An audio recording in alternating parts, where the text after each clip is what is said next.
যে খবরের দিকে এবার নজর রাখবো, West Bengal junior doctor front ছাড়লেন অনিকেত মাহাতো। WBJDF ছাড়লেন অনিকেত মাহাতো। সোশ্যাল মিডিয়ায় পোস্ট ক্ষোভ অনিকেতে। বেআইনি নির্বাচনের অভিযোগ অনিকেত মাহাতো। কথা বলবো, অভিজিৎ চন্দ্র রয়েছেন সঙ্গে। অভিজিৎ, কিসের জন্য ক্ষোভ, কিসের জন্য রিজাইন?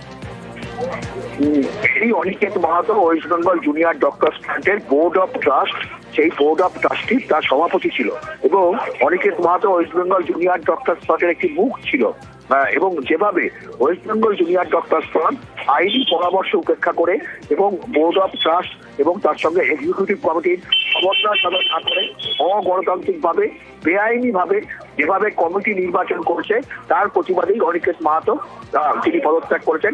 তেমনটাই তিনি বছরের প্রথম দিন 2026-এর শুরুতেই তিনি আজকে ফেসবুক পোস্ট করে সোশ্যাল মিডিয়ায় এই বক্তব্য জানান এবং তিনি বলেছেন যে অত্যন্ত দুঃখের সঙ্গে তিনি জানাচ্ছেন, অত্যন্ত মর্মাহত তিনি যে এইরকম ভাবে তাকে এই West Bengal junior doctors front তার স্বপ্নের সংগঠন, সেই সংগঠন থেকে তাকে অব্যাহতি দেওয়া হোক এই দাবি তিনি করেছেন। এবং যেভাবে অগণতান্ত্রিক ভাবে একপেশে ভাবে একটা নির্বাচন করা হয়েছে যেখানে কোন রকম ভাবে বোর্ড অফ ট্রাস্ট এবং তার আর্থিক বিভিন্ন ব্যাপার স্যাপার সেগুলোর কোন রকম। অভিজিৎ সঙ্গে থাকো, এই মুহূর্তে অনিকেত মাহাতো রয়েছেন সঙ্গে। অনিকেত, নিউজ 18 বাংলায় স্বাগত জানাবো। স্টুডিও থেকে আমি রুমেলা কথা বলছি আপনার সঙ্গে। কি কারণে ক্ষোভ, কি কারণে আপনার এই রিজাইন করা? দেখুন, যেটা বলার সেটা হচ্ছে যে আমাদের ওয়েস্ট বেঙ্গল জুনিয়র ডক্টরস ফ্রন্টের একটা ট্রাস্ট আছে, সেই ট্রাস্টের একটা ডিড আছে। সেই ডিডে পরিষ্কার ভাবে যে কথা বলা আছে যে এক্সিকিউটিভ কমিটি বা নতুন কমিটি তৈরি করার কোনো প্রভিশন নেই, কোনো প্রস্তাবনা নেই। তাহলে যদি আমাদেরকে তৈরি করতে হয় তাহলে এই প্রস্তাবনা আনা উচিত, এই প্রস্তাবনা এনে কমিটি তৈরি করা উচিত।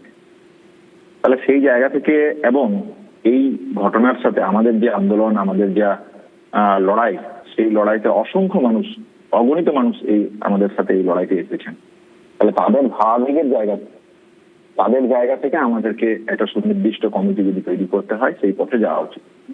তাহলে আমি এই জায়গা থেকে চেয়েছিলাম যে আইনি পরামর্শ নেওয়া হোক, আইনি পরামর্শ নিয়ে এই ট্রাস্টের যে প্রভিশন নেই সেই প্রভিশনকে আনা হোক, এনে নতুন কমিটি তৈরি করা হোক। এই সমস্ত আন্দোলনের যে ভাবাবেগ আছে সেই ভাবাবেগকে সামনে রেখে, সেই ভাবাবেগের কথা ভেবে তাহলে দেখা গেল যে এই যে আইনি পরামর্শ নেওয়ার কথা বা এই ট্রাস্টের সাথে যে সম্পর্ক তৈরি করার কথা, সেই সম্পর্কের জায়গাতে ওয়েস্ট বেঙ্গল জুনিয়র ডক্টরস ফ্রন্টের বাকি যারা সহযোদ্ধা আমার তারা যেতে সমর্থন হন।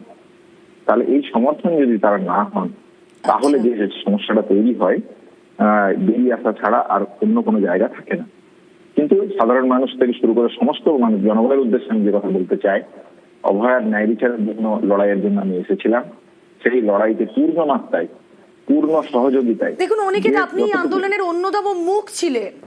আপনার এই ফ্রন্ট ছেড়ে দেওয়া, WBJDF ছেড়ে দেওয়া, এটা তো সত্যি এই ফ্রন্টের ভবিষ্যৎকেও একটা গোলমেলে জায়গায় ফেলে দিল।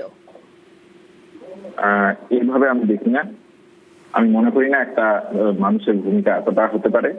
কিন্তু যদি আপনারা তাও মনে করেন তাহলে দেখুন, ব্যক্তি হিসেবে যে লড়াই আমি শুরু করেছিলাম সেই লড়াই আমি লড়বো। ফ্রন্টের প্রত্যেকটা সহকর্মী সহযোদ্ধার সাথে আমার সম্পর্ক অত্যন্ত আত্মিক, সেই আত্মিক সম্পর্ক থাকবে। সেই সম্পর্কের জায়গা থেকে আশা করি তারা তাদের ভুল সংশোধন করে অভয়ার ন্যায় বিচারের লড়াইতে এগিয়ে আসবে। অসংখ্য ধন্যবাদ আপনার প্রতিক্রিয়া শেয়ার করার জন্য।